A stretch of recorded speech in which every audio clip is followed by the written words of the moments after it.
नमस्कार दोस्तों, एक बार आपका फिर से स्वागत है हमारे चैनल भक्ति लीन में। आपके परिवार को, आप सभी को दिवाली की बहुत बहुत शुभकामनाएं। तो आइए अब हम जान लेते हैं दीपावली की पूजन विधि और उसकी सामग्री। दीपावली का पर्व कार्तिक मास के कृष्ण पक्ष की अमावस्या को मनाया जाता है। दीपावली को दिवाली, दीपोत्सव, प्रकाश पर्व आदि नामों से भी जाना जाता है। यह हिंदुओं का सबसे बड़ा पर्व है। इसमें भगवान गणेश और माता लक्ष्मी की पूजा की जाती है। इस दिन व्रत नहीं किया जाता है और तरह तरह की मिठाइयाँ तथा पकवान बनाए खाए जाते हैं। ऐसी मान्यता है कि भगवान श्री राम ने जब रावण का वध कर दिया और फिर विभीषण का राज्याभिषेक हुआ तो उस समय उनके वनवास की 14 वर्षों की अवधि समाप्त हो चुकी थी। अतः वह माता सीता और लक्ष्मण के साथ में वहां से वापस अयोध्या के लिए चल पड़े। जब भगवान श्री राम अयोध्या पहुंचे तो उस समय कार्तिक मास की अमावस्या थी और चारों ओर घोर अंधकार था। अतः उस अंधकार को दूर करने के लिए और भगवान श्री राम के वापस आने की प्रसन्नता में अयोध्या के निवासियों ने अपने घरों पर दीपक जलाए थे। तब से ही दीपावली मनाने की परंपरा चली आ रही है। दीपावली की पूजन विधि जान लेते हैं। दीपावली से पहले ही अपने घर, दुकान आदि की अच्छी तरह से सफाई कर लेनी चाहिए। भगवान गणेश एवं माता लक्ष्मी की नई मूर्तियां लानी चाहिए। आवश्यकता के अनुसार दीपक, रुई, सरसों का तेल, मोमबत्ती, कपूर, धूपबत्ती, रोली, चावल का लावा, लाल धागा आदि लाकर रख लेना चाहिए। फिर दीपावली के दिन घर, दुकान आदि को अच्छी तरह से धो पोंछ लेना चाहिए। उसके बाद में स्नान आदि कर लें। फिर अशोक, आम आदि के पत्तों से बने हुए बंधनवार तोरण लाकर अपने घर, दुकान के दरवाजे पर बांधें। आवश्यकता अनुसार फूल, खील, बतासे, मिठाई आदि भी ले आएं। फिर जिस स्थान पर पूजा करनी हो वहां पर लकड़ी का पटरा, चौकी और उस पर लाल रंग का कपड़ा बिछाएं। फिर उस पर भगवान गणेश एवं माता लक्ष्मी की मूर्तियों को रखें। फिर शाम को जब पूजा करने का मुहूर्त आए तो परिवार के सभी लोग एकत्रित हों। फिर वहां पर कुछ दीपक जलाकर रख लें।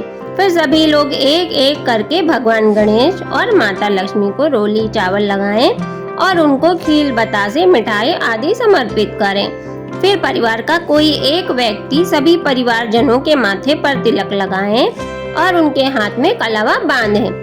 पुरुषों के दाएं हाथ में और स्त्रियों के बाएं हाथ में कलावा बांधना चाहिए। फिर कोई एक व्यक्ति दीपावली की पूजन कथा को कहे और अन्य व्यक्ति शांति के साथ में सुने। फिर कपूर जलाकर सभी लोग आरती करें और भगवान गणेश तथा माता लक्ष्मी की आरती गाएं। इस अवसर पर शंख, घंटा, घड़ियाल आदि बजाने चाहिए। अंत में जोर का जयकारा लगाएं।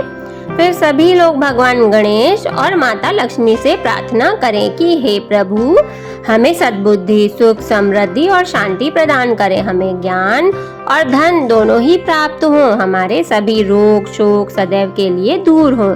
हमारे ऊपर आपकी कृपा सदैव बनी रहे। इसके बाद में प्रसाद ग्रहण करें। फिर अपने घर, प्रतिष्ठान आदि को दीपक से सजाना चाहिए। फिर अपने परिचितों आदि को दीपावली की शुभकामनाएं देनी चाहिए। दीपावली के पूजन का महात्म्य। दीपावली का पूजन करने से अति उत्तम फल मिलता है।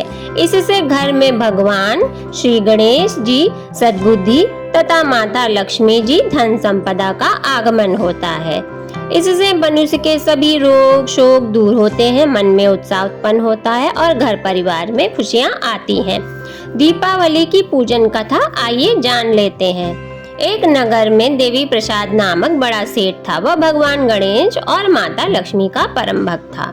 उसके 3 लड़के थे। उसका व्यापार बहुत उत्तम रीति से चल रहा था। वह सामाजिक कार्यों में भी पर्याप्त दान किया करता था। जब उसके लड़के बड़े हुए तो उसने क्रमशः सभी का विवाह कर दिया। तीनों ही लड़के अपनी अपनी पत्नियों के साथ में अलग अलग घरों में जाकर रहने लगे। इससे सेठ का व्यापार धीरे धीरे स्थिर होने लगा और उसके घर में दरिद्रता आने लगी। उधर तीनों लड़के भी दरिद्रता में ही जीवन यापन कर रहे थे। इस प्रकार से पूरा परिवार ही हताश निराश हो गया था।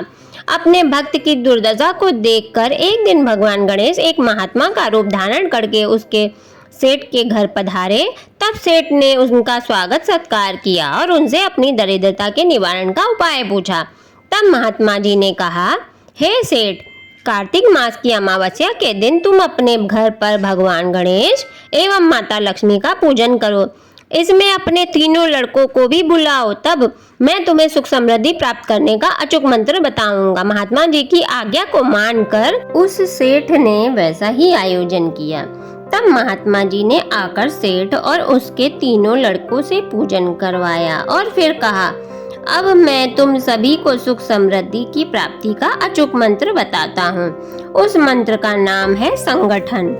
इसका तात्पर्य है कि आप सभी को मिलजुल कर रहना चाहिए, क्योंकि संगठित होकर रहने से और परस्पर सहयोग करने से व्यापार आदि में उन्नति होती है। संगठन की शक्ति से ही देश और धर्म की रक्षा होती है।